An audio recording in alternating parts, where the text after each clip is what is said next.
नमस्कार. आज सकाळी शेअर मार्केट सुरू झाल्यापासून तेजी होती.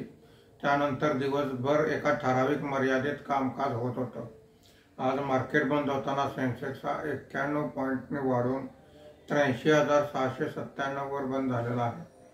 निफ्टी हा 25 पॉईंटने वाढून 25,542 वर बंद झालेला आहे. आजच्या कामकाजामध्ये BSE telecom index 0.52%, BSE energy index 0.46% वर आहे. BSE FMCG इंडेक्स 0.68% खाली आहे. BSE मिड कॅप इंडेक्स 0.01% आणि स्मॉल कॅप इंडेक्स 0.18% खाली आहेत. आजच्या कामकाजामध्ये निफ्टीमध्ये वाढलेले मुख्य शेअर्स पुढील प्रमाणे: Apollo hospital 3.51%, Bharat electronic 2.55%, Reliance industries 1.85%, SBI life insurance 1.32% अशी वाढ आहे.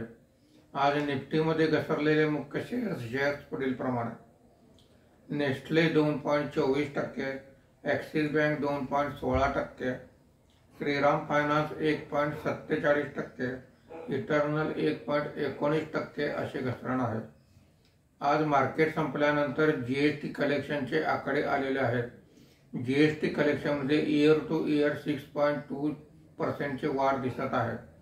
आज FIIने 1970 कोटी रुपयांची विक्री केलेली आहे. देशी वित्तीय संस्थांनी 771 कोटी रुपयांची खरेदी केलेली आहे. धन्यवाद.